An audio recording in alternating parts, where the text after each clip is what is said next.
ಪಾಕಿಸ್ತಾನದ ಮೇಲೆ ವಾಯುದಾಳಿಯನ್ನು ಮಾಡಿ 3 ದಿನಗಳಲ್ಲೇ ಪಾಕಿಸ್ತಾನವನ್ನು ಬಗ್ಗು ಬಡಿಯುವ ಹಂತಕ್ಕೆ ಭಾರತ ಬಂದಾದ ನಂತರ ಇಡೀ ದೇಶಾದ್ಯಂತ ಮೋದಿಯವರ ಒಂದು ಸಮರ್ಥ ನಾಯಕತ್ವ, ದೇಶದ ಸೇನೆಯ ಬಗ್ಗೆ ಅಪಾರವಾದಂಥ ಅಭಿಮಾನ, ಹೆಮ್ಮೆ 140 ಕೋಟಿ ಭಾರತೀಯರಲ್ಲಿ ಕಂಡು ಬರ್ತಾ ಇದೆ. ಆದರೆ ಕಾಂಗ್ರೆಸ್ಸಿಗೆ ಇದನ್ನು ಸಹಿಸ್ಕೊಳ್ಳೋಕ್ಕಾಗ್ತಾ ಇಲ್ಲ.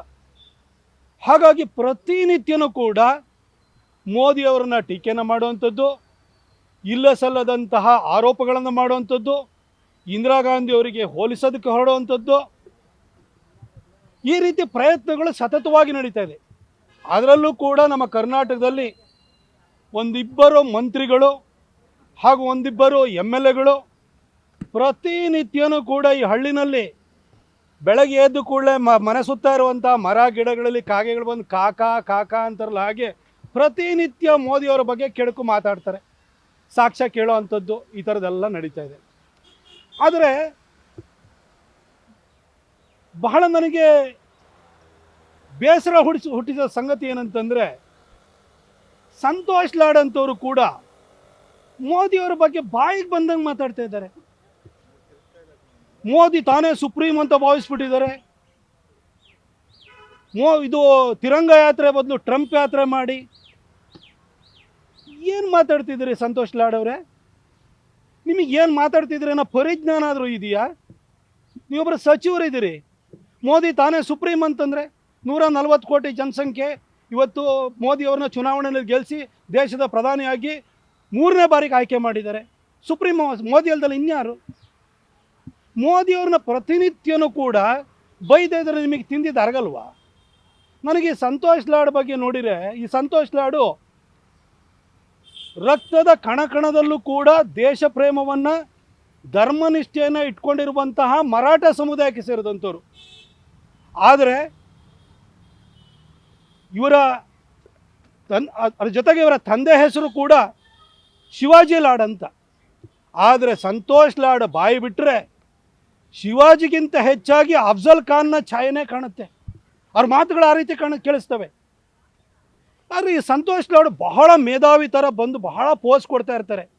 ಪ್ರತಿನಿತ್ಯನೂ ಕೂಡ ಮೋದಿಯನ್ನು ಎಲ್ಲ ವಿಷಯಕ್ಕೂ ಎಳ್ತರುವಂಥದ್ದು ಅವ್ರಿಗೊಂಥರ ಚಾಳಿ ಆಗೋಗ್ಬಿಟ್ಟಿದೆ. ಆದರೆ ಈ ಸಂತೋಷ್ ಲಾಡ್ ಎಂತಹ ಒಬ್ಬ ತಿಳಿಗೇಡಿ ಅನ್ನೋದಕ್ಕೆ ಹೇಳಲಿಕ್ಕೆ ಬಯಸ್ತೀನಿ, ಉದಾಹರಣೆ ಸಮೇತ ಹೇಳಲಿಕ್ಕೆ ಬಯಸ್ತೀನಿ.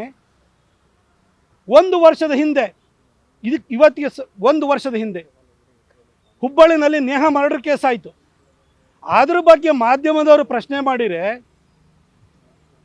ಸಂತೋಷ್ ಲಾಡ್ ಹೇಳ್ತಾರೆ, ಮೋದಿಯವ್ರನ್ನ ಕೇಳ್ರಿ, IPCಗೆ ಬದಲಾವಣೆ ಥರ ಕೇಳ್ರಿ, ಮೋದಿಗೆ ಹೇಳ್ರಿ ಎನ್ಕೌಂಟ್ರ್ ಮಾಡಲಿಕ್ಕೆ ಪರ್ಮಿಷನ್ ಕೊಡೋಕ್ಕೆ. ಅಲ್ಲ ರೀ, ಕರ್ನಾಟಕದ ಮುಖ್ಯಮಂತ್ರಿ ಯಾರು ರೀ?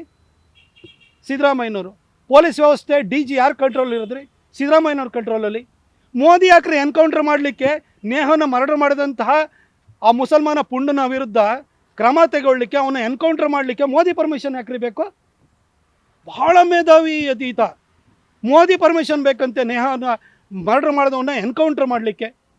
1 ವರ್ಷ ಆಯಿತು. ಫಾಸ್ಟ್ ಟ್ರ್ಯಾಕ್ ಕೋರ್ಟ್ ಮಾಡ್ತೀವಿ, 3 ತಿಂಗಳಲ್ಲಿ ಜಸ್ಟಿಸ್ ಕೊಡ್ತೀವಿ ಅಂತ ಹೇಳಿದ್ರಿ. 1 ವರ್ಷ ಆಯಿತು, ಇವತ್ತವರೆಗೂ ನಿಮ್ಮ ಸಿದ್ದರಾಮಯ್ಯನವರು ಮಾಡಿದಾರೇನ್ರಿ? ಇದ್ರ ಬಗ್ಗೆ ಯಾಕ್ರಿ ಮಾತಾಡಲ್ಲ ಲಾಡ್ ಅವರೇ? ಇನ್ನು ಬಹಳ ಮೇಧಾವಿ ಅಲ್ವ ನೀವು?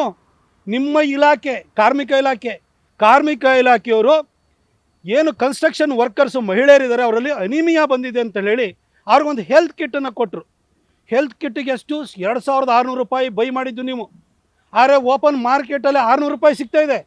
ಇದ್ರ ಬಗ್ಗೆ ವಿಧಾನ ಪರಿಷತ್ತಲ್ಲಿ ನಮ್ಮ ಪಕ್ಷದ ಮುಖಂಡರಾಗಿರುವಂಥ ರವಿಕುಮಾರ್ ಅವರು ಪ್ರಶ್ನೆ ಮಾಡಿದರೆ, ನಾನೇನು ಎಲ್ಲ ಐಟಮೈಸ್ ಡೀಟೇಲ್ ಹುಡುಕ್ತಿರ್ತೀನ ಅಂತಂತಾರೆ. ಅಲ್ಲ ರೀ, ನಿಮ್ಮ ಇಲಾಖೆಯಲ್ಲಿ 600 ರೂಪಾಯಿ ಸಿಗೋಂಥದ್ದನ್ನು 2600 ರೂಪಾಯಿಗೆ ಟೆಂಡರ್ ಕರೆದುಬಿಟ್ಟು ಲಂಚ ಹೊಡೆಯೋದೇ ನಿಮಗೆ ಗೊತ್ತಿಲ್ಲ ಅಂತೀರಿ. ಇನ್ನು ದೇಶವನ್ನು ಸಂಭಾಳಿಸುವಂಥದ್ದು ಹೇಗೆ ಅಂತ ಮೋದಿಗೆ ಹೇಳ್ಕೊಳ್ಳೋಷ್ಟು ಬುದ್ಧಿ ಇದೆಯೇನ್ರಿ ನಿಮಗೆ? ನ್ಯೂಸ್ ಫಸ್ಟ್, ನಿರ್ಭೀತಿಯಿಂದ ನಿಮ್ಮ ಪರವಾಗಿ.